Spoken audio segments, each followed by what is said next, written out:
প্রিয় শ্রোতা, নতুন একটি পর্বে আপনাদের স্বাগত জানাচ্ছি। আপনারা শুনছেন সত্যজিৎ রায়ের বাদশাহী আংটি। আজ তার শেষ পর্ব। সন্ধ্যা হয়ে এসেছে, কামরার বাতিগুলো এইমাত্র জ্বলেছে। ট্রেন ছুটে চলেছে বেরিলির দিকে। কামরায় সব শুদ্ধ 7 জন লোক। আমি আর ফেলুদা একটা বেঞ্চিতে, আরেকটায় বাবার শ্রীবাস্তব, আর তৃতীয়টায় বনবিহারী বাবু আর সেই সন্ন্যাসী। বাবাদের উপরের বাঙ্কে বনবিহারী বাবুর একটা কাঠের প্যাকিং কেস আর একটা বড় ট্রাঙ্ক রয়েছে। আমাদের উপরের বাঙ্কে একটা লোক আপাদমস্তক চাদর মুড়ি দিয়ে ঘুমাচ্ছে। লখনৌ স্টেশনে গাড়িতে উঠে অবধি তাকে ঘুমন্ত আর চাদর মুড়ি অবস্থাতেই দেখেছি, আর তার পায়ের ডগা দুটো শুধু বেরিয়ে আছে, উপরের দিকে চাইলেই দেখা যায়। বনবিহারী বাবু বেঞ্চের উপর পা তুলে বাবু হয়ে বসে পাইপ টানছেন। শ্রীবাস্তব গীতাঞ্জলি পড়ছেন, আর বাবাকে দেখলেই মনে হয় ওর ঘুম পেয়েছে। মাঝে মাঝে চোখ রগড়িয়ে টান হয়ে বসছেন। সন্ন্যাসীর যেন আমাদের কোনো ব্যাপারেই কোনো ইন্টারেস্ট নেই। সে এক মনে একটা হিন্দি খবরের কাগজের পাতা উল্টাচ্ছে। ফেলুদা জানালার বাইরে চেয়ে গাড়ির তালে তালে একটা গান ধরেছে। সেটা আবার হিন্দি গান। তার প্রথম 2 লাইন হচ্ছে, জব ছোড় চলে লখনৌ নগরী তব হাল আদম পার কা গুজরি। বাকিটা ফেলুদা হু হু করে গাইছে। বুঝলাম, ওই 2 লাইন ছাড়া আর কথা জানা নেই। বনবিহারী বাবু হঠাৎ বললেন, ওয়াজিদ আলী শাহর গান তুমি জানলে কি করে? ফেলুদা বলল, আমার এক জ্যাঠামশাই গাইতেন, খুব ভালো ঠুংরি গাইয়েছিলেন। বনবিহারী বাবু পাইপের টান দিয়ে জানালার বাইরে সন্ধ্যার লাল আকাশের দিকে চেয়ে বললেন, আশ্চর্য নবাব ছিলেন ওয়াজিদ আলী। গান গাইতেন পাখির মতো, গান রচনাও করতেন। ভারতবর্ষের প্রথম অপেরা লিখেছিলেন, একেবারে বিলিতি ঢঙে। কিন্তু যুদ্ধ করতে জানতেন না এক ফোঁটাও। শেষ বয়সটা কাটে কলকাতার মেটে বুরুজে, এখন যেখানে সব কলকাতার মুসলমান দর্জিগুলো থাকে।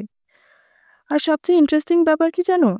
তখনকার বিখ্যাত ধনী রাজেন মল্লিকের সঙ্গে একজোটে কলকাতার প্রথম চিড়িয়াখানার পরিকল্পনা করেন ওয়াজিদ আলী শাহ।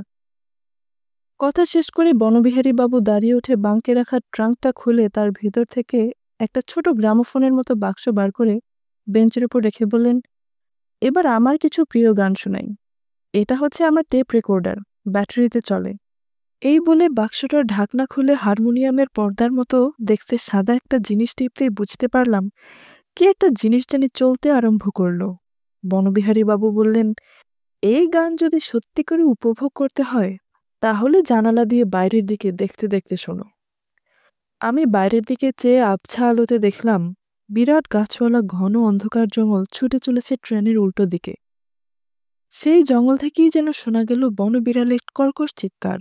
বনবিহারী বাবু বললেন, ভলিউম ইচ্ছা করে বাড়ায়নি, যাতে মনে হয় চিৎকারটা দূর থেকেই আসছে। তারপর শুনলাম হায়নার হাসি। সে এক অদ্ভুত ব্যাপার। ট্রেন করে জঙ্গলের পাশ দিয়ে ছুটে চলেছি, আর সারা জঙ্গল থেকে হায়নার হাসির শব্দ ভেসে আসছে। বনবিহারী বাবু বললেন, এরপরের শব্দটা আরেকটু কমানো উচিত, কারণ ওটা শোনা যায় খুব আস্তেই। তবে গাড়ির শব্দের জন্য আমি ওটা একটু বাড়িয়েই শোনাচ্ছি। কির কিট কিট, কির কিট কিট। আমার বুকের ভেতরটা যেন ঢিপ ঢিপ করতে লাগলো। সন্ন্যাসীর দিকে চেয়ে দেখি তিনিও অবাক হয়ে শুনছেন। বনবিহারী বাবু বললেন, র্যাটল স্নেক। আওয়াজটা শুনলে যদিও ভয় করে, কিন্তু আসলে ওরা নিজের অস্তিত্বটা জানিয়ে দেবার জন্যই শব্দটা করে, যাতে অন্য কোনো প্রাণী অজান্তে ওদের মারিয়ে না ফেলে। বাবা বললেন, তাহলে ওরা এমনিতেই মানুষকে অ্যাটাক করে না। জঙ্গলে টঙ্গলে এমনিতে করে না, সে আমাদের দেশি বিষাক্ত সাপেরেই বা কয়টা অ্যাটাক করে বলুন? তবে কোন ঠাসা হয়ে গেলে করে বই কি। যেমন ধরুন, একটা ছোট ঘরের মধ্যে যদি আপনার সঙ্গে সাপটাকে বন্দি করে রাখা যায়, তাহলে কি আর করবে না? নিশ্চয়ই করবে। আর এদের আর একটা আশ্চর্য ক্ষমতা কি জানেন তো? ইনফ্রারেড রশ্মি এদের চোখে ধরা পড়ে, অর্থাৎ এরা অন্ধকারে স্পষ্ট দেখতে পায়। তারপর রেকর্ডার বন্ধ করে দিয়ে বনবিহারী বাবু বললেন, দুঃখের বিষয় আমার বাকি যে কটি প্রাণী আছে, বিছে আর মাকড়সা, তারা দুটিই মৌন। এবার যদি অজগরটি পাই, তাহলে তার ফুসফুসানি নিশ্চয়ই রেকর্ড করে রাখব। বাবা বললেন, ভয় ভয় করছিল কিন্তু শব্দগুলো শুনে। কিন্তু আমার কাছে এই শব্দ সঙ্গীতের চেয়েও মধুর। বাইরে যখন যাই জানোয়ারগুলোকে তো তখন নিয়ে যেতে পারি না, তাই এই শব্দগুলোকেই নিয়ে যাই সঙ্গে করে। বেরিলিতে আমাদের ডিনার দিল, আর সন্ন্যাসী ভদ্রলোক নেমে গেলেন। ফেলুদা 1 প্লেট খাবার পরেও আমার প্লেট থেকে মুরগির ঠ্যাং তুলে নিয়ে বলল, ব্রেনের কাজটা যখন বেশি চলে তখন মুরগি জিনিসটা খুব হেল্প করে। আর আমি বুঝি ব্রেনের কাজ করছি না? তোরটা কাজ নয়, খেলা। তোমার এত কাজ করে কি ফলটা হচ্ছে শুনি? ফেলুদা গলাটা নামিয়ে নিয়ে শুধু যাতে আমি শুনতে পাই এমনভাবে বলল, পিয়ারিলাল কোন স্পায়ের কথা বলেছিলেন সেটার একটা আন্দাজ পেয়েছি। এইটুকু বলে ফেলুদা একেবারে চুপ মেরে গেল। গাড়ি বেরিলি ছেড়েছে। বাবা বললেন, ভোর 4টায় উঠতে হবে, তোরা সব এবার শুয়ে পড়। বেঞ্চির অর্ধেকটা আমি নিয়ে বাকি অর্ধেকটা ফেলুদাকে ছেড়ে দিলাম। বনবিহারী বাবু বললেন উনি ঘুমোবেন না, তবে আপনারা নিশ্চিন্ত ঘুমোন, আমি হরিদ্বার আসার ঠিক আগেই আপনাদের তুলে দিব। বাবার শ্রীবাস্তব ওদের বেঞ্চিটায় ভাগাভাগি করে শুয়ে পড়লেন। বনবিহারী বাবু দেখলাম বাতিগুলো নিভিয়ে দিলেন। ঘরের ভিতরটা অন্ধকার হতেই বুঝতে পারলাম বাইরে চাঁদের আলো রয়েছে। শুধু তাই না, আমি যেখানে শুয়ে আছি সেখান থেকে চাঁদটাও দেখা যাচ্ছে। বোধহয় পূর্ণিমার আগের দিনের চাঁদ, আর সেটা আমাদের গাড়ির সঙ্গে সঙ্গেই ছুটে চলেছে। চাঁদ দেখতে দেখতে আমার মন কেন জানি বলল যে হরিদ্বারে শুধু তীর্থস্থানই দেখা হবে না, আরও কিছু ঘটবে সেখানে। এও হতে পারে যে আমার মন চাইছে হরিদ্বারেও কিছু ঘটুক। শুধু গঙ্গা আর গঙ্গার ঘাট আর মন্দির দেখলেই যেন ওখানে যাওয়াটা সার্থক হবে না। আচ্ছা, ট্রেনের এত দোলানি আর এত শব্দের মধ্যে কি করে ঘুম এসে যায়? কলকাতায় আমার বাড়ির পাশে যদি এরকম ঘটাং ঘটাং শব্দ হতো আর আমার খাটটাকে ধরে যদি কেউ ক্রমাগত ঝাঁকুনি দিত, তাহলে কি ঘুম আসতো? ফেলুদাকে কথাটা জিজ্ঞেস করাতেও বলল, এরকম শব্দ যদি অনেকক্ষণ ধরে হয় তাহলে মানুষের কান তাতে অভ্যস্ত হয়ে যায়, তখন শব্দটা ডিস্টার্ব করে না। আর ঝাঁকুনিটা তো ঘুমকে হেল্পই করে, খোকাদের দোল দিয়ে ঘুম পাড়ায় দেখিসনি? বরং শব্দ আর দোলানি যদি হঠাৎ করে বন্ধ হয়ে যায় তাহলেই ঘুম ভেঙে যাবার চান্স থাকে। তুই লক্ষ্য করে দেখিস, অনেক সময় স্টেশনে গাড়ি থামলেই ঘুম ভেঙে যায়। ঘুমে যখন চোখ প্রায় বুজে এসেছে তখন একবার মনে হলো বাঙ্কের উপর যে লোকটি চাদর মুড়ি দিয়ে ঘুমুচ্ছিল সে যেন উঠে বাঙ্ক থেকে নেমে একবার ঘরের মধ্যে ঘোরাফেরা করলো। তারপর একবার যেন কার একটা হাসি শুনতে পেলাম। সেটা মানুষও হতে পারে, আবার হাইনাও হতে পারে। তারপর দেখলাম আমি ভুল ভুলাইয়ার ভেতর পথ হারিয়ে পাগলের মতো ছোটাছুটি করছি। আর যতবারই এক একটা মোড় ঘুরছি ততবারই দেখছি একটা প্রকাণ্ড মাকড়সা আমার পথ আগলিয়ে দাঁড়িয়ে আছে, আর প্রকাণ্ড দুটো জলজলে সবুজ চোখ দিয়ে আমাকে দেখছে। একবার একটা মাকড়সা হঠাৎ আমার দিকে এগিয়ে এসে তার একটা প্রকাণ্ড কালো লোমে ঢাকা পা আমার কাঁধের উপর রাখতেই আমার ঘুম আর স্বপ্ন একসঙ্গে ভেঙে গেল। আর দেখলাম ফেলুদা আমার কাঁধে হাত রেখে ঠালা দিয়ে বলছে, এই তুপসে ওঠ, হরিদ্বার এসে গেছে। পান্ডা চাই বাবু, পান্ডা। বাবুর নামটা কি? নিবাস কোথায়? এই যে বাবু, এইদিকে। কোন ধর্মশালায় উঠেছেন বাবু? বাবা দক্ষেশ্বর দর্শন হবে তো বাবু? প্ল্যাটফর্মে নামতে না নামতে পান্ডারা যে এভাবে চারদিক থেকে ছেকে ধরবে সেটা ভাবতেই পারিনি। ফেলুদা অবশ্য আগেই বলেছিল যে এরকম হয়, আর এই সব পান্ডাদের কাছে নাকি প্রকাণ্ড মোটা মোটা সব খাতা থাকে, তাতে নাকি আমাদের সব 200-300 বছরের পূর্বপুরুষদের নাম ঠিকানা লেখা থাকে। অবশ্য তারা যদি কোনোদিন হরিদ্বার এসে থাকেন তাহলেই। বাবার কাছে শুনেছি আমার ঠাকুরদা নাকি সন্ন্যাসী হয়ে বাড়ি থেকে বেরিয়ে গিয়েছিলেন, আর তিনি নাকি অনেকদিন হরিদ্বারে ছিলেন। হয়তো এসব খাতার মধ্যেই তার নাম ঠিকানা হাতের লেখা পাওয়া যাবে। বনবিহারী বাবু বললেন, পান্ডা টান্ডার কোনো দরকার নেই, এতে সুবিধের চেয়ে উৎপাতটাই বেশি। চলুন, আমার জানা শীতল দাসের ধর্মশালায় নিয়ে যাই আপনাদের, একসঙ্গে থাকা যাবে, খাওয়াও মন্দ না। একদিনের তো মামলা, তারপর তো মোটরে করে ঋষিকেশ লক্ষ্মণ ঝুলা। কলির মাথায় জিনিস চাপিয়ে প্রায় রাতের মতো অন্ধকারে আমরা 5 জন 3টে টাঙায় উঠে পড়লাম। একটায় ফেলুদা আর আমি, একটায় বনবিহারী বাবু, আর একটা বাবার শ্রীবাস্তব। যেতে যেতে ফেলুদা বলল, তীর্থস্থান মানেই নোংরা শহর, তবে একবার গঙ্গার ধারটায় গিয়ে বসতে পারলে দেখবি ভালোই লাগবে। খটখট ঘুরঘুর করতে করতে আমাদের টাঙা অলিগলির মধ্য দিয়ে চলেছে। দোকান টোকান এখনও একটাও খুলেনি। রাস্তার দুপাশের লোক কম্বল মুড়ি দিয়ে খাটিয়ায় শুয়ে ঘুমুচ্ছে। কেরোসিনের বাতি 2-1টা টিম টিম করে জ্বলছে এখানে সেখানে। কিছু বুড়ো লোক দেখলাম হাতে ঘুঁটি নিয়ে রাস্তা হেঁটে চলেছে। ফেলুদা বলল ওরা গঙ্গা স্নান যাত্রী, সূর্য যখন উঠবে তখন কোমর জলে দাঁড়িয়ে সূর্যের দিকে চেয়ে স্তব করবে। বাকি শহর এখনো ঘুমন্ত বললেই চলে। আমাদের সামনের গাড়িটায় বনবিহারী বাবু ছিলেন। একটা সাদা একতলা থামওয়ালা বাড়ির সামনে সেটা থামলো। আমাদের আর বাবাদের গাড়িও তার পিছনে থামলো। বুঝলাম, এটাই শীতল দাসের ধর্মশালা। বাড়ির সামনের ফটকে ভেতরে দেখতে পেলাম একটা বেশ বড় খোলা জায়গা, আর তার ৩ পাশে বারান্দা আর ঘরের সারি। ধর্মশালার চাকর এসে মালগুলো তুলে নিয়ে গেল। আমরা তার ফটকের পিছন গেট দিয়ে ঢুকছি, এমন সময় আরেকটা টাঙ্গা এসে ফটকের সামনে দাঁড়ালো। তারপর দেখি বেরিলি পর্যন্ত যে সন্ন্যাসী আমাদের সঙ্গে গিয়েছিলেন, তিনি সে টাঙ্গা থেকে নামলেন। লোকটাকে দেখে আমি ফেলুদার কোটের আস্তিন ধরে একটা টান দিয়ে বললাম, এই সে ট্রেনের সন্ন্যাসী ফেলুদা।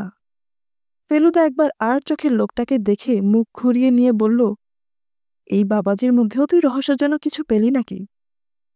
কিন্তু বারবার চুপ, চল ভেতরে চল। দুটো পাশাপাশি ঘরে আমাদের থাকার বন্দোবস্ত হলো। একটাতে 4টে খাটিয়া পাতা রয়েছে, আর তার মধ্যে একটাতে একজন লোক ঘুমুচ্ছে। আর বাকি 3টে আমি, বাবা আর ফেলুদার জন্য ঠিক হলো। পাশের ঘরে শ্রীবাস্তব আর বনবিহারী বাবুর ব্যবস্থা হলো। বনবিহারীর বাবুর ঘরে দেখলাম সেই বাবাজিও আশ্রয় নিলেন। মুখটুক ধুয়ে চা বিস্কুট খেতে খেতে সূর্য উঠে গেল। আর ধর্মশালাতেও লোকজন উঠে গিয়ে বেশ একটা গোলমাল শুরু হয়ে গেল। এখন বুঝতে পারলাম কত রকম লোক সেখানে এসে রয়েছে। ছেলে, বুড়ো, মেয়ে, পুরুষ, বাঙালি, হিন্দুস্তানি, মারোয়ারি, গুজরাটি, মারাঠি মিলে হইচই হট্টগোল ব্যাপার। বাবা বললেন, তোরা কি বেরোবি নাকি? ফেলুদা বলল, সেরকম তো ভাবছিলাম, একবার ঘাটের দিকটা ঘুরে এলে। তাহলে সে ফাঁকে আমি বনবিহারী বাবুর সঙ্গে গিয়ে কাল সকালের জন্য দুটো ট্যাক্সির ব্যবস্থা দেখি। আরেকটা কাজ করো তো ফেলু, বাজারের দিকটা গিয়ে একবার দেখে এসো তো, যদি এভারেডি টর্চ পাওয়া যায়। এ তো আর লখনৌ শহর না, ও জিনিস একটা এখানে হাতে রাখা ভালো। আমরা দুজনে বেরিয়ে পড়লাম। ফেলুদা বলল, এত ছোট শহরে টাঙা না নিয়ে হাঁটাই ভালো। হাঁটতে হাঁটতে বুঝলাম হরিদ্বার শহরে সত্যিই বেশ ঠান্ডা, আর গঙ্গার পাশে বলেই বোধহয় সমস্ত শহরটা একটা আবছা কুয়াশায় ঢেকে রয়েছে। ফেলুদাকে জিজ্ঞেস করতেও বলল, যত না কুয়াশা তার চেয়ে বেশি উনুনের ধোঁয়া। ধর্মশালার সামনের রাস্তা দিয়ে কিছু দূর এগিয়ে গিয়ে একজন লোককে জিজ্ঞেস করতেই সে ঘাটের পথ দেখিয়ে বলল, ইহাসে আধা মিল জানে সে ঘাট মিল জায়গা। ঘাটে পৌঁছানোর কিছু আগে থেকেই একটা গন্ডগোল শুনতে পাচ্ছিলাম। শেষে বুঝতে পারলাম যে সেটা আসলে এত লোক একসঙ্গে স্নান করার গন্ডগোল। তার উপর ঘাটের পথে দুদিকে ভিখিরি আর ফেরিওয়ালার সারি, তারাও কম চেঁচামেচি করছে না। আমরা ভিড় ঠেলে ঘাটের সিঁড়ির দিকে এগিয়ে গেলাম। এরকম দৃশ্য আমি আর কখনো দেখিনি।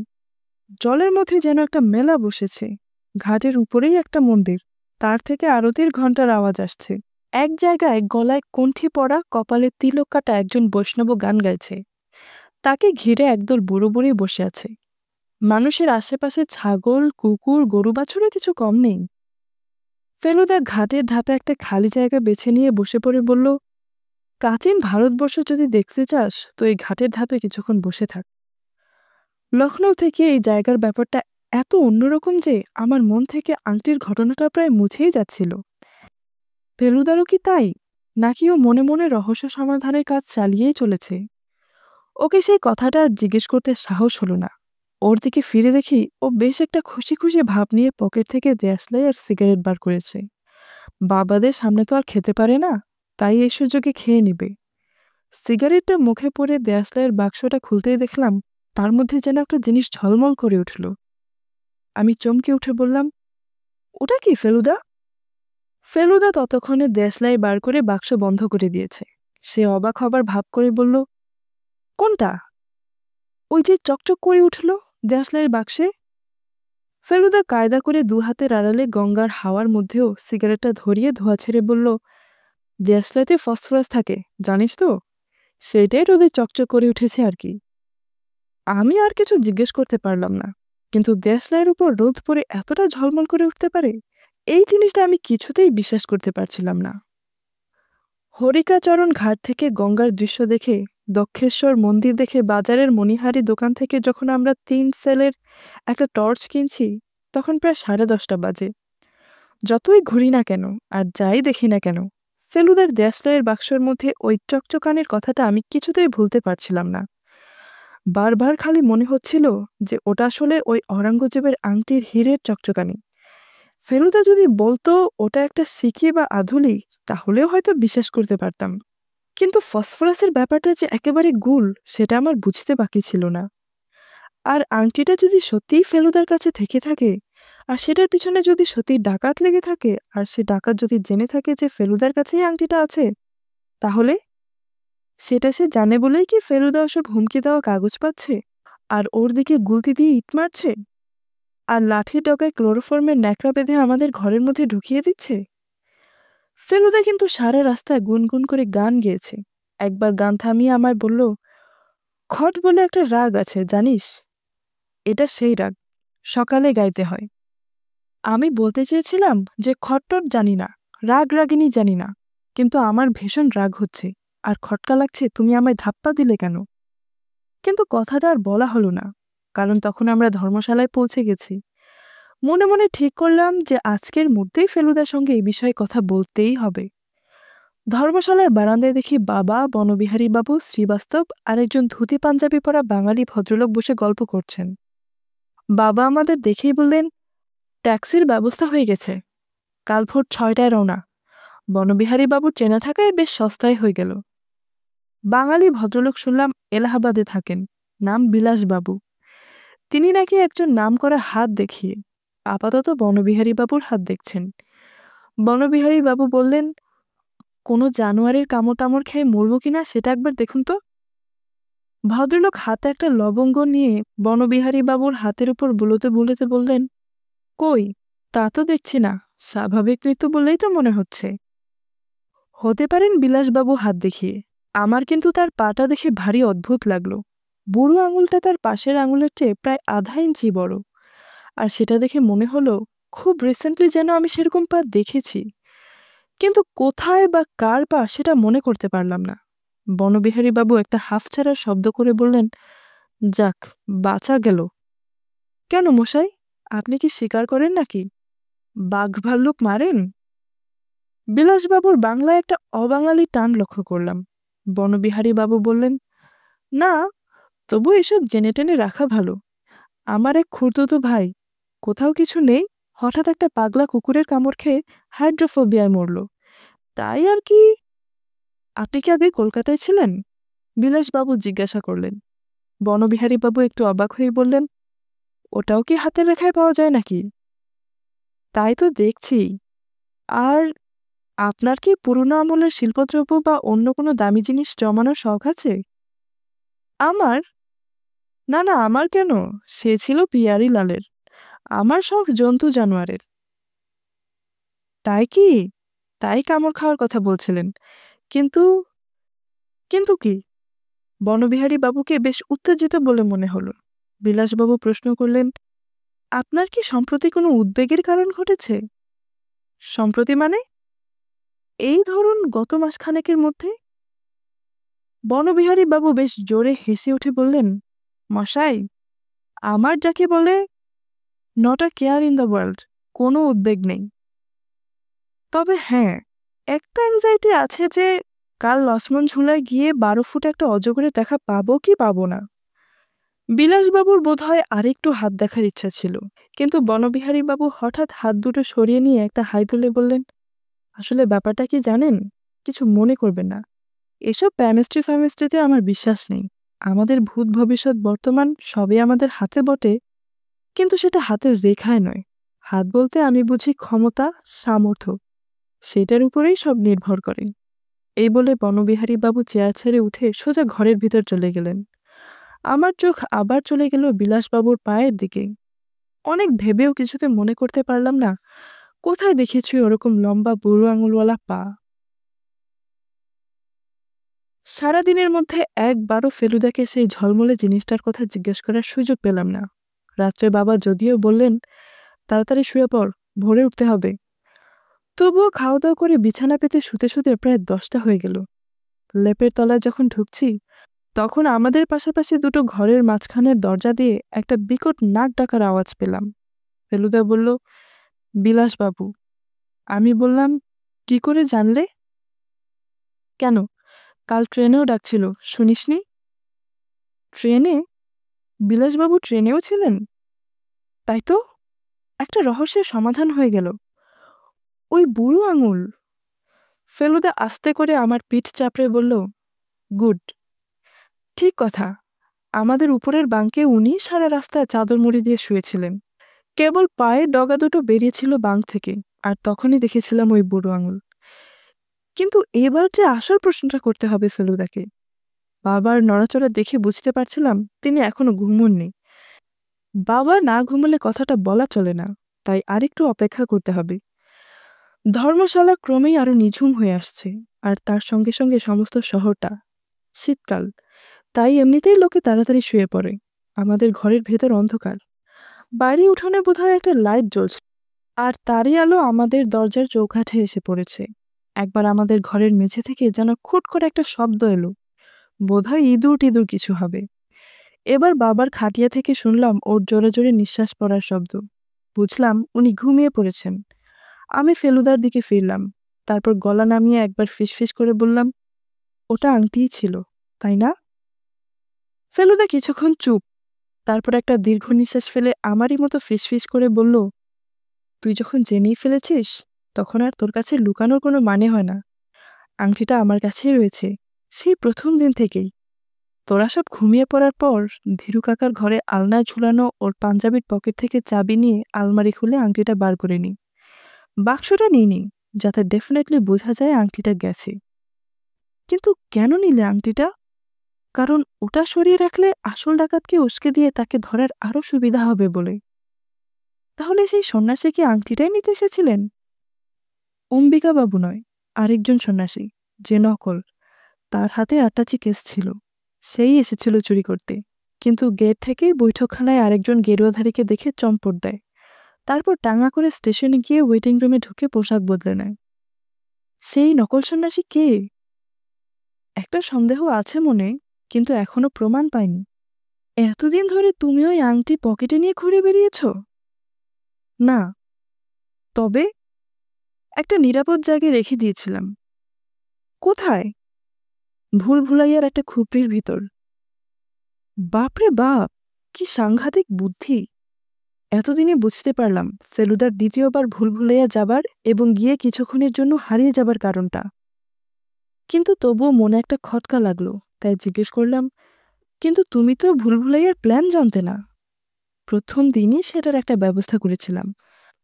আমার বাঁ হাতের কোড়ে আঙুলের নখটা বড়, সেটা জানিস তো?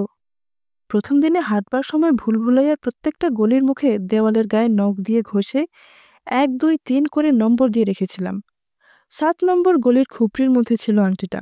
আমি জানতাম ওর চেয়ে নিরাপদ জায়গা আর নেই। এদিকে হরিদ্বার যাব, অথচ আংটিটা লখনৌয়ে থেকে যাবে, এটা ভালো লাগছিল না। তাই সেদিন গিয়ে বার করে নিয়ে আসি। আমার বুকের ভিতরটা আবার ঢিপ ঢিপ করতে আরম্ভ করেছে। বললাম, কিন্তু সে ডাকাত যদি সন্দেহ করে যে তোমার কাছে আংটিটা আছে? সন্দেহ করলেই বা, প্রমাণ তো নেই। আমার বিশ্বাস সন্দেহ করেনি, কারণ অত বুদ্ধি ওদের নেই। কিন্তু তাহলে তোমার পিছনে এভাবে লেগেছিল কেন? তার কারণ আংটির লোভ ওরা ছাড়তে পারছে না, আর ওরা জানে যে আমি যতদিন আছি ততদিন ওদের সব প্ল্যান ভণ্ডুল করে দেবার ক্ষমতা আমার আছে। কিন্তু আমার গলা শুকিয়ে প্রায় আওয়াজই বেরোচ্ছিল না। কোনো রকমের ঢোক গিলে তবে কথাটা শেষ করতে পারলাম। তার মানে তো তোমার সাংঘাতিক বিপদ হতে পারে। বিপদের মুখে ঝাঁপিয়ে পড়াই তো ফেলু মিত্তিরের ক্যারেক্টার। কিন্তু আর কিন্তু না, এবার ঘুমো। ফেলুদা একটা তুড়ি মেরে হাই তুলে পাশ বদল করল। ধর্মশালা এখন একেবারে চুপচাপ। দূরে রাস্তায় একটা কুকুর ডেকে উঠল। পাশের ঘরে নাক ডাকার শব্দ একটানা চলেছে। ঘুম কি আসবে? ফেলুদার টেক্কা মার্কা দেশলাইয়ের বাক্সে রোদের আলোতে ঝলমল করা বাদশাহী আংটির কথাটা কিছুতেই ভুলতে পারছিলাম না। এই আংটির ব্যাপারে কি অদ্ভুত সাহসের সঙ্গে ফেলুদা নিজেকে জড়িয়ে ফেলেছে তা ভাবতেও অবাক লাগে। অথচ এটাও ঠিক যে ও যদি না থাকতো তাহলে হয়তো আংটিটা চুরিও হয়ে যেত, আর চোর ধরাও পড়তো না। কির কিটকিট, কির কিটকিট, কির কিটকিট। পাশের ঘর থেকে, কিন্তু মনে হয় যেন অনেক দূর থেকে র্যাটল স্নেকের আওয়াজ পেলাম। বুঝলাম বনবিহারী বাবু তার প্রিয় সঙ্গীত শুনছেন। আর এই ঝুমঝুমির আওয়াজ শুনতে শুনতে বোধহয় ঘুমটা এসে গিয়েছিল।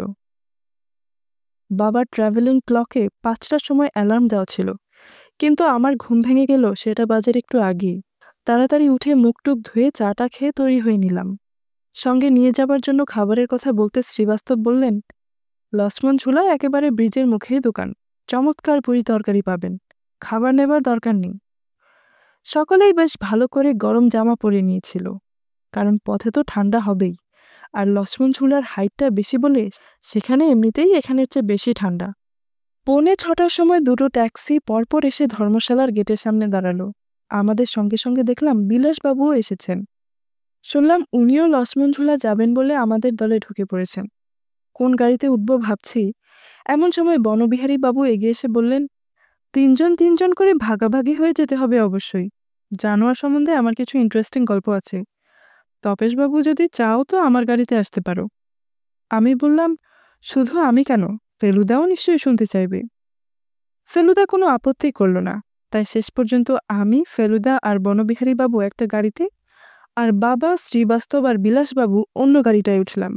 শ্রীবাস্তবের সঙ্গে দেখলাম বিলাসবাবুর বেশ ভাব হয়ে গেছে। সামনের সিটের ড্রাইভারের পাশে বনবিহারী বাবু তার কাঠের বাক্সটা রাখলেন, বললেন, এইটাতে আমার অজগর আসবে। পিছনের সিটের মাঝখানে ফেলুদা আর দুপাশে আমি আর বনবিহারী বাবু বসলাম। ঠিক 6:30টার সময় আমাদের গাড়ি দুটো একসঙ্গে রওনা দিল। শহর ছাড়িয়ে খোলা জায়গায় পৌঁছতে আরও 5 মিনিট লাগলো। সামনে পাহাড়, ডান দিকে চেয়ে থাকলে মাঝে মাঝে গঙ্গা দেখা যাচ্ছে। আমার মনটা খুশিতে ভরে উঠল। বনবিহারী বাবুও বোধহয় বেশ ফুর্তিতেই আছেন, কারণ গুনগুন করে গান ধরেছেন। বোধহয় অজগরের আশাতেই ওর মনের এই ভাব। ফেলুদাই কেবল দেখলাম একেবারে চুপ মেরে গেছে। কি ভাবছে ও? আংটিটা কি এখনো ওর পকেটেই আছে? সেটা জানার কোনো উপায় নেই, কারণ ও বনবিহারী বাবুর সামনে সিগারেট খাবে না। বাবাদের ট্যাক্সিটা আমাদের সামনেই চলেছে। ট্যাক্সির পিছনের কাচের ভেতর দিয়ে দেখা যাচ্ছে বিলাসবাবু শ্রীবাস্তবকে কি যেন বোঝাচ্ছেন। হয়তো শ্রীবাস্তব এই ফাঁকতালে তার হাতটা দেখিয়ে নিচ্ছেন। বনবিহারী বাবু বললেন, শিশির ভেজা রাস্তা থেকে এখনো ধুলো উঠছে না, কিন্তু রোদের তেজ বাড়লে উঠবে। আমার মনে হয় ওদের একটু এগিয়ে যেতে দেওয়া উচিত। এই ড্রাইভার, আর একটু আস্তে চালাও তো দেখি। দাড়িওয়ালা পাগড়ি পরা পাঞ্জাবি ড্রাইভার বনবিহারী বাবুর কথা মতো গাড়ির স্পিড কমিয়ে দিল, আর তার ফলে বাবাদের ট্যাক্সি বেশ কিছু দূর এগিয়ে গেল। ধুলো হোক আর যাই হোক, আমি মনে মনে চাইছিলাম গাড়ি দুটো যেন কাছাকাছি একসঙ্গে চলে, কিন্তু বনবিহারী বাবুর আদেশের উপর কিছু বলতে সাহস হলো না। ভদ্রলোক জানোয়ারের গল্প আরম্ভ করবেন কখন? একটা গাড়ি যেন পিছন থেকে বেশ কিছুক্ষণ ধরে বারবার হর্ন দিচ্ছে। বনবিহারী বাবু বললেন, এ তো জ্বালালো দেখছি। পাশ দাও হে ড্রাইভার, পাশ দাও, নইলে প্যাক প্যাক করে কান ঝালাপালা করে দিবে। ড্রাইভার বাধ্যভাবে গাড়িটাকে রাস্তার একটু বাঁ দিকে নিল, আর অমনি একটা পুরনো ধরনের শোভরেলে ট্যাক্সি আমাদের গাড়ির পাশ দিয়ে হুশ করে বেরিয়ে গেল। যাবার সময় দেখলাম যে গাড়ির পেছনের সিটে বসা একজন লোক মুখ বার করে আমাদের দিকে দেখে নিল। এ আমাদের চেনা লোক, সেই বেরিলি পর্যন্ত যাওয়া গেরুয়াধারী সন্ন্যাসী। আমরা আগেই ঠিক করেছিলাম যে প্রথমে লক্ষ্মণ ঝুলা যাব, তারপর সেখানে বেশ কিছুক্ষণ থেকে দুপুরের খাওয়া সেরে ফেরার পথে ঋষিকেশটা দেখে আসব। সত্যি বলতে কি, ঋষিকেশটা সম্বন্ধে আমার খুব বেশি উৎসাহ ছিল না। সেও তো তীর্থস্থান, পান্ডা, ধর্মশালা, অলিগলি, ঘাট মন্দির, এইসব। কেবল গঙ্গাটা একটু অন্যরকম। বনবিহারী বাবু এখন ফেলুদার গানটা ধরেছেন, জব ছোড় চালে লখনৌ নগরী, তব হালাত পার কি গুজরি। তারপর গান থামিয়ে হঠাৎ বনবিহারী বাবু বললেন, এই গানের সুরে জ্যোতি ঠাকুরের একটা বাংলা গান আছে, জানো? ফেলুদা বললেন, জানি, কতকাল রবে বলো ভারত হে। ঠিক বলেছ। তারপর আমার দিকে ফিরে বনবিহারী বাবু বললেন, স্টিল মানে হলো হর্ন, হর্ন মানে সিং, সিং মানে গান, গান মানে কামান, কামন মানে আইসো, আইসো মানে আমি দেখিয়েছিলাম। এটা জানো? এটা আমি জানতাম না, শুনে খুব মজা লাগলো, আর মনে হলো মুখস্থ করে নিলাম। বনবিহারী বাবু বললেন, এটার জন্যই বোধহয় আমার গান বলতেই বন্দুকের কথা মনে পড়ে, আর বন্দুক বলতেই জিম করবেট, শিকারী করবেটের কথা জানো তো? ফেলুদা বলল, জানি। তিনি কিন্তু এসব অঞ্চলে মানুষ খেকেও বাঘ মেরেছেন। আমার করবেটকে কেন এত ভালো লাগে জানো? কারণ উনিও আমার মতো জানোয়ারদের স্বভাব বুঝতেন, ওদের ভালোবাসতেন। এই বলে আবার গুনগুন করে গান ধরলেন বনবিহারী বাবু। গাড়ি ছুটে চলেছে লক্ষ্মণ ঝুলার দিকে। বাঁদিকে পাহাড়, সামনে পাহাড়, ডান দিকে মাঝে মাঝে গঙ্গাটা দেখা যাচ্ছে। মাঝে মাঝে ঘন জঙ্গল, আকাশে মেঘ জমছে। সূর্যটা এক একবার মেঘে ঢেকে যাচ্ছে, আর তখনই বাতাসটা আরো ঠান্ডা হয়ে যাচ্ছে। আমি প্রথম দিকে কেবল লক্ষ্মণ ঝুলার কথাই ভাবছিলাম, এখন আবার মাঝে মাঝে আংটির ব্যাপারটা মনটাকে খোঁচা দিতে আরম্ভ করেছে। অনেক কিছু নতুন জিনিস এ দুদিনে জানতে পেরেছি, কিন্তু আরো অনেক কিছুই যে এখনো জানতে বাকি আছে। মহাবীর কেন সন্দেহ করে যে পিয়ারিলাল স্বাভাবিকভাবে মারা যাননি? পিয়ারিলাল কিসের জন্য চিৎকার করেছিলেন মারা যাবার আগে? পিয়ারিলাল কোন স্পাইয়ের কথা বলতে চেয়েছিলেন? সে স্পাই কি আমাদের চেনার মধ্যে কেউ, না বাইরে? এসব ভাবতে ভাবতে আমার চোখটা গাড়ির সামনের আয়নার দিকে চলে গেল। আয়নায় ফেলুদাকে দেখা যাচ্ছে।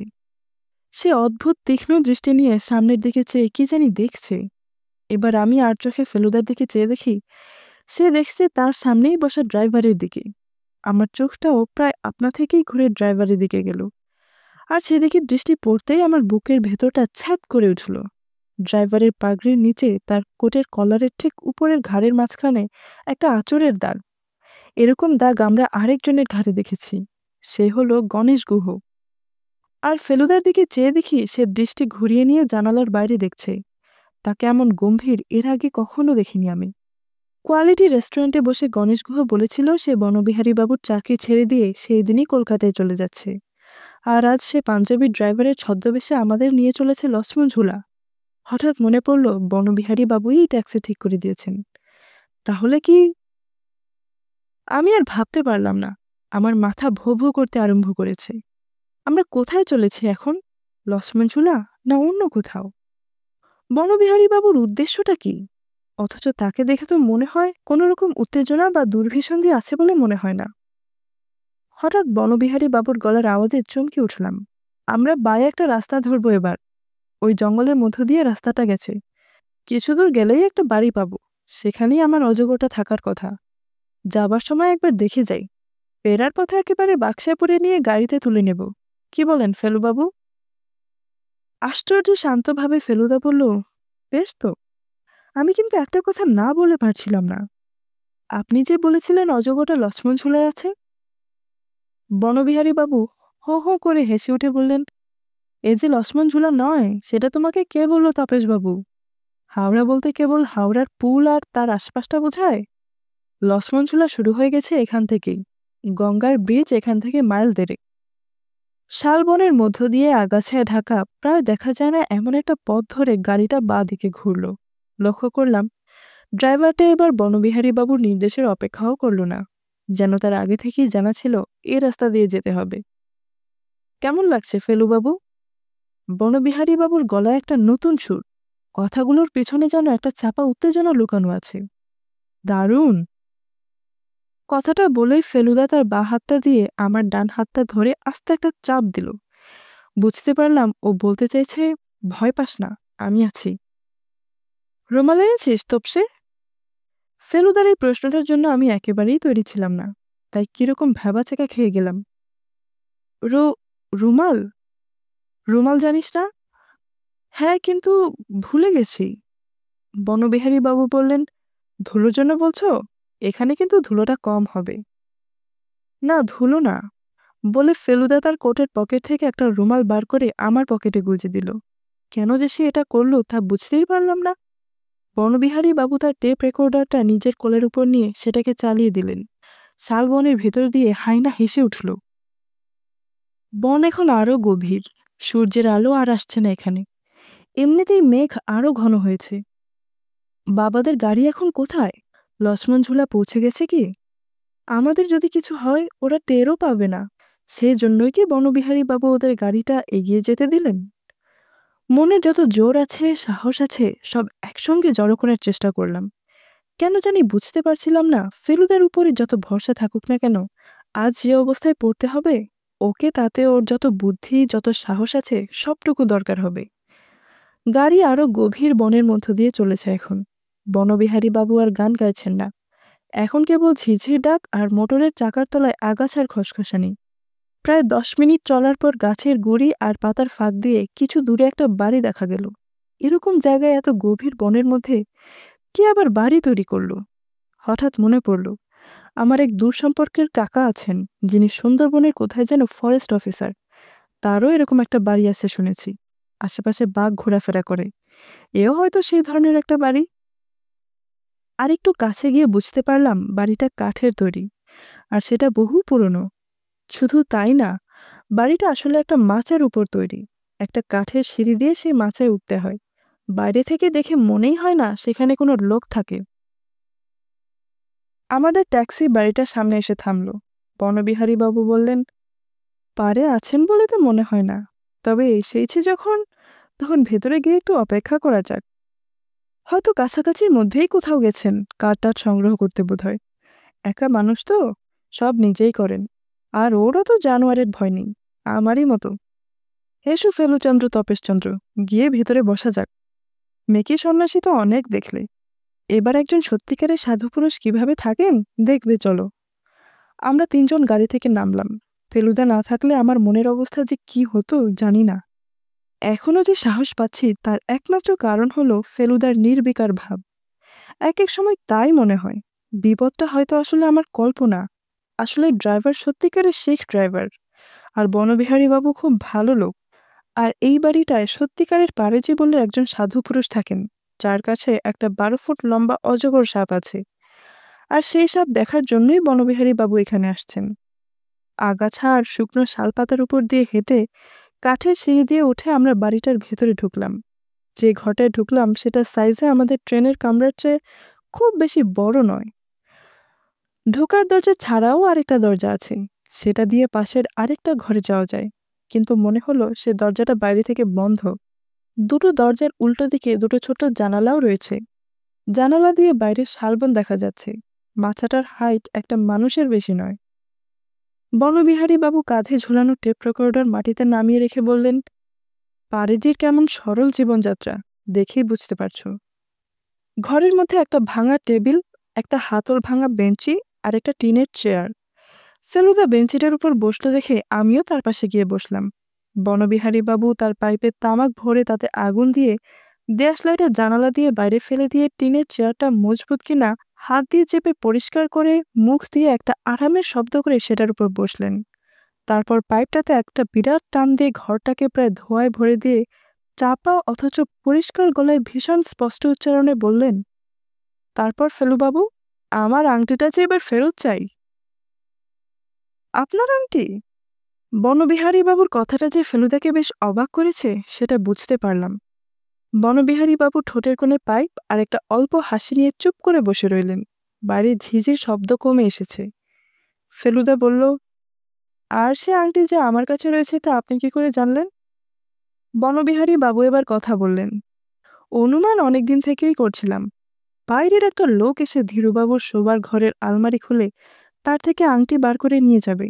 এটা প্রথম থেকেই কেমন যেন অবিশ্বাস্য লাগছিল। তবে তোমার উপর সন্দেহ গেলেও এতদিন প্রমাণ পাইনি, এখন পেয়েছি। কি প্রমাণ? বনবিহারী বাবু উত্তরে কিছু না বলে মেঝে থেকে টেপ রেকর্ডারটা কোলে তুলে নিয়ে ঢাকনা খুলে সুইচ টিপে দিলেন। যা শুনলাম তাতে আমার রক্ত জল হয়ে গেল। চাকা ঘুরছে, আর যন্ত্রটা থেকে আমার আর ফেলুদার গলার স্বর বেরোচ্ছে। ওটা আংটিই ছিল, তাই না? তুই যখন জেনেই ফেলেছিস তখন আর তোর কাছে লুকাবার কোনো মানে হয় না। আংটিটা আমার কাছেই রয়েছে, সেই প্রথম দিন থেকেই। বনবিহারী বাবু খট করে রেকর্ডারের সুইচ বন্ধ করে দিলেন। তারপর বললেন, কাল রাত্রে তোমরা শোবার আগেই মাইক্রোফোনটা তোমাদের খাটিয়ার তলায় রেখে এসেছিলাম। অবশ্য তোমরা যে ঠিক এই বিষয়ে কথাবার্তা বলবে আমার জানা ছিল না, কিন্তু যখন বলেইছ তখন কি আর এই সুযোগ ছাড়া যায়? এর চেয়ে বেশি প্রমাণ কি দরকার আছে তোমার, হ্যাঁ তনুবাবু? কিন্তু আংটিটা আপনার, সেই কথা আপনি বলছেন কি করে? বনবিহারী বাবু রেকর্ডারটা টেবিলের উপর রেখে দিয়ে পায়ের উপর পা তুলে চেয়ারে হেলান দিয়ে বললেন, 1948 সালে, অর্থাৎ আজ থেকে 18 বছর আগে, কলকাতার নৌলাখা কোম্পানি থেকে 2 লাখ টাকা দিয়ে আমি ওই আংটিটা কিনি। পিয়ারিলালের সঙ্গে আমার আলাপ হয় তার কিছু পরেই। তার যে এসব জিনিসের শখ ছিল সেটা তিনি আমাকে বলেননি, কিন্তু আংটিটা আমি তাকে দেখিয়েছিলাম। দেখে তার চোখ মুখের অবস্থা যা হয়েছিল তাতেই আমার মনে একটা সন্দেহ জাগে। তার 2 দিন পরেই আংটিটা আমার বাড়ি থেকে লোপ পেয়ে যায়। পুলিশে খবর দেওয়া হয়েছিল, কিন্তু চোর ধরা পড়েনি। তারপর লখনৌ এসে কবছর থাকার পর এই সেদিন শ্রীবাস্তবের কাছে আংটিটা দেখে জানতে পারি পিয়ারিলাল সেটা তাকে দিয়েছেন। পিয়ারিলাল ভাবেননি তিনি প্রথম অ্যাটাকটা থেকে বেঁচে উঠবেন, তাই মানে চোরাই মাল অন্যের হাতে চালান করে দিয়েছিলেন। কিন্তু তারপর তিনি সুস্থ হয়ে উঠলেন। আমি তার আরোগ্যের সুযোগ নিয়ে তার সঙ্গে দেখা করতে গেলাম। ভাবলাম তিনি যদি ব্যাপারটা স্বীকার করেন তাহলে শ্রীবাস্তবকে বললে তিনি নিশ্চয়ই আমাকে আংটিটা দিয়ে দেবেন। শ্রীবাস্তবকে তার দরুন কিছু টাকাও দিতে রাজি ছিলাম আমি। কিন্তু আশ্চর্য কি জানো, পিয়ারিলাল চুরির ব্যাপারটা বেমালুম অস্বীকার করে গেলেন। বললেন আমার কাছে ওরকম আংটি উনি কোনোদিনই দেখেননি, অথচ সে আংটির রসিদ এখনো পর্যন্ত আমার কাছে আছে। এবার ফেলুদা কথা বলল, আর তার গলার স্বরে ভয়ের কোনো চিহ্ন মাত্র নেই। কিন্তু বনবিহারী বাবু, আমি এবার আপনাকে একটা প্রশ্ন করতে চাই, আশা করি আপনি তার জবাব দেবেন।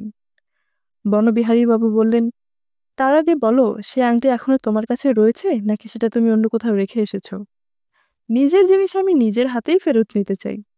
এবার ফেলুদার গলায় বিদ্রুপের ইঙ্গিত।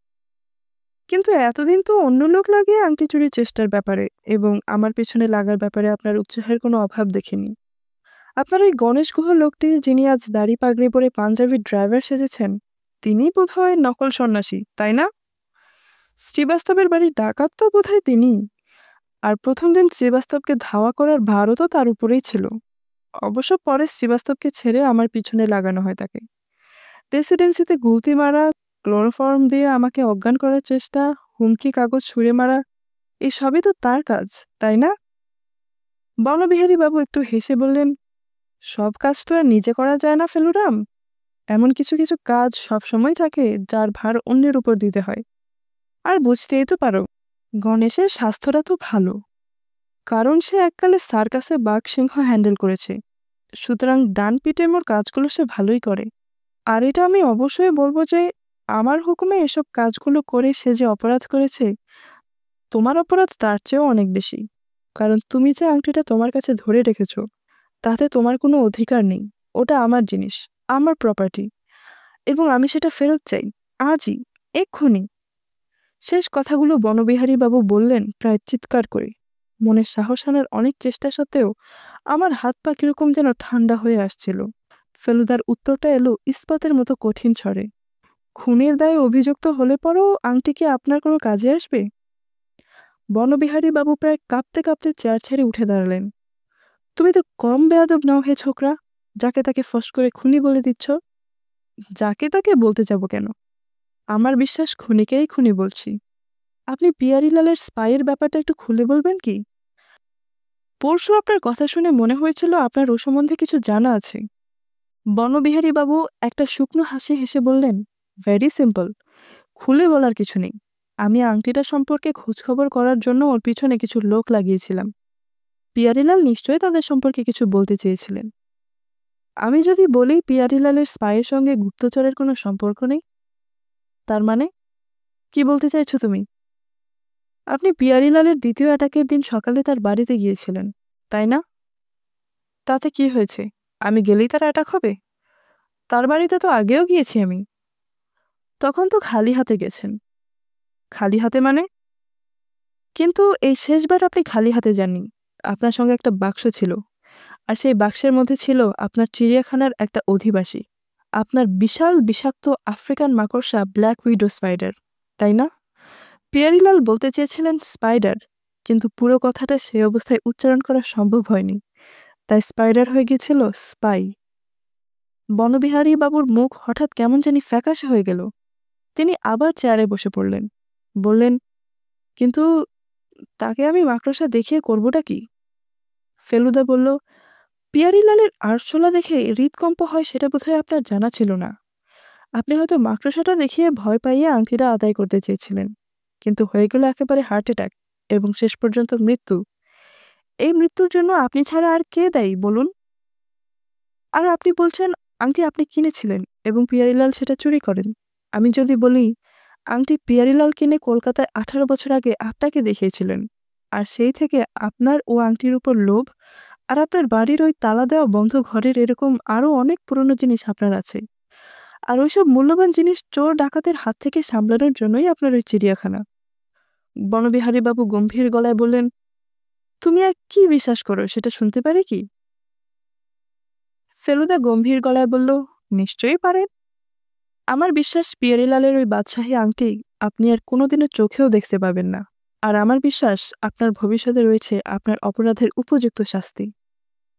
গণেশ! বনবিহারী বাবুর গুরু গম্ভীর চিৎকারে কাঠের ঘরটা গমগম করে উঠল। হঠাৎ ফেলুদা বলল, মুখে রুমাল চাপা দে। কেন এই কথা বলল আমি জানি না, কিন্তু আমি তৎক্ষণাৎ পকেট থেকে ফেলুদার দেওয়া রুমালটা বার করে মুখের উপর চাপা দিলাম। গণেশ গুহ ঘরের ভিতরে এসে ঢুকল, হাতে সেই কাঠের বাক্স। বনবিহারী বাবু দেখি টেপ রেকর্ডারটা নিয়ে দরজার দিকে পিছিয়ে যাচ্ছেন। ফেলুদা নিজের পকেট থেকে রুমাল বার করল, আর তার সঙ্গে সেই মাজনের কৌটোটা, যাতে লেখা দং সংস্কার চূর্ণ। গণেশ গুহ বাক্সটা মাটিতে রেখে ঢাকনাটা খুলে যেই পিছিয়ে যাবে, সেই মুহূর্তে ফেলুদা কৌটোটার ঢাকনা খুলে তার ভিতর থেকে এক খাবলা কি যেন গুঁড়ো তুলে নিয়ে গণেশ আর বনবিহারী বাবুর দিকে ছুঁড়ে দিয়ে নিজের মুখ রুমালে চাপা দিল। আমার রুমালের ফাঁক দিয়ে সামান্য যে গন্ধ এলো তাতে বুঝলাম সেটা গোলমরিচ। সেই গোলমরিচের গুঁড়ো দুজনের নাকে ঢুকে ওদের কি যে অবস্থা হলো তা বলে বুঝাতে পারবো না। প্রথমে যন্ত্রণায় তাদের মুখ একেবারে বেঁকে গেল, তারপরে একসঙ্গে দুজনের আরম্ভ হলো হাঁচি আর আর্তনাদ। বনবিহারী বাবু টলতে টলতে দরজার বাইরে গিয়ে সিঁড়ি দিয়ে গড়িয়ে একেবারে সোজা মাটিতে গিয়ে পড়লেন। গণেশ গুহরও প্রায় একই অবস্থা। তবুও সে যাবার সময় কোনো রকমে দরজাটা টেনে বন্ধ করে আমাদের বন্দি করে দিয়ে গেল। এবার মেঝেতে খোলা বাক্সটার দিকে চেয়ে দেখি তার ভেতর থেকে একটা সাপের মাথা বেরিয়েছে, আর সেই সঙ্গে আরম্ভ হয়েছে সেই হাড় কাঁপানো শব্দ, কির কিটকিট, কির কিটকিটকিট, কির কিটকিটকিট। আমি বুঝতে পারলাম আমার মাথার ভেতরটা কেমন জানি করছে। বুঝতে পারলাম ফেলুদা আমাকে ধরে বেঞ্চের উপর দাঁড় করিয়ে দিল, আর বুঝলাম যে ফেলুদা নিজেও বেঞ্চের উপর উঠে দাঁড়িয়েছে। খুব বেশি ভয় পেলে একটা অদ্ভুত ব্যাপার হয়, সেটা এখন বুঝতে পারলাম। যার থেকে ভয় তার দিকেই যেন চোখটা চলে যায়, কিংবা হয়তো সাপ জিনিসটার সত্যি করেই একটা হিপনোটাইজ করার ক্ষমতা আছে। মাথা ঝিমঝিম অবস্থাতেই স্পষ্ট দেখলাম র্যাটল স্নেকটা বাক্স থেকে বেরিয়ে ঝুমঝুমি শব্দ করতে করতে এদিক ওদিক দিয়ে আমাদের দিকে চোখটা ফেরালো, আমাদের দিকে চেয়ে রইল। তারপর কাঠের মেঝের উপর দিয়ে এঁকে বেঁকে আমাদেরই বেঞ্চের দিকে প্রায় যেন আমাকে লক্ষ্য করেই এগোতে লাগলো। বুঝলাম আমার চোখের দৃষ্টি ক্রমশ ঝাপসা হয়ে আসছে। সাপটা যখন বেঞ্চি থেকে 3 হাত দূরে, তখন হঠাৎ মনে হলো যেন একটা বাজ পড়ল, আর সেটা যেন আমাদের ঘরের ভেতরই। একটা চোখ ঝলসানো আলো, এরপর কান ফাটা আওয়াজ, আর তারপরেই বারুদের গন্ধ। আর সাপের মাথা দেখলাম থেতলে শরীর থেকে আলগা হয়ে পড়ে আছে।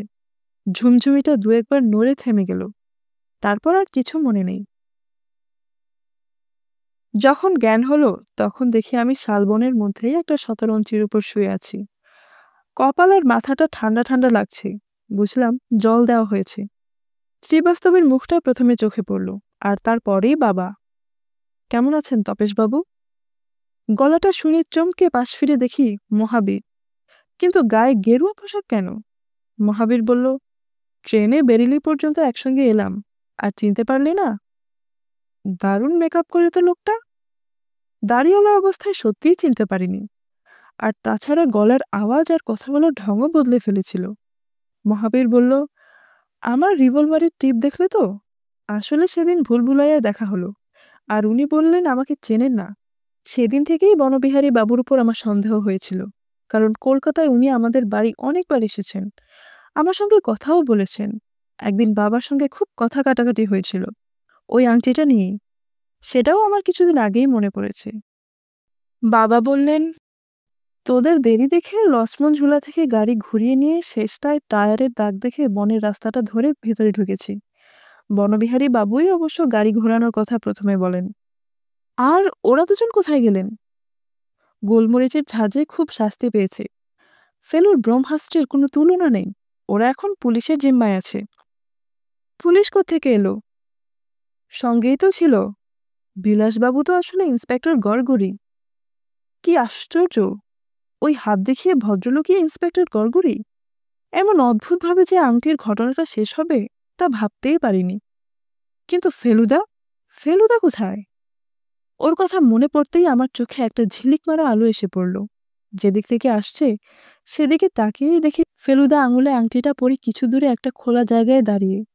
গাছের পাতার ফাঁক দিয়ে এসে পড়া সূর্যের আলোটা আংটির হীরের উপর ফেলে সেটা রিফ্লেক্ট করে আমার চোখে ফেলছে। আমি মনে মনে বললাম, এই আংটি রহস্য সমাধানের ব্যাপারে কেউ যদি সত্যি করে বাদশা হয়ে থাকে তবে সে ফেলুদাই।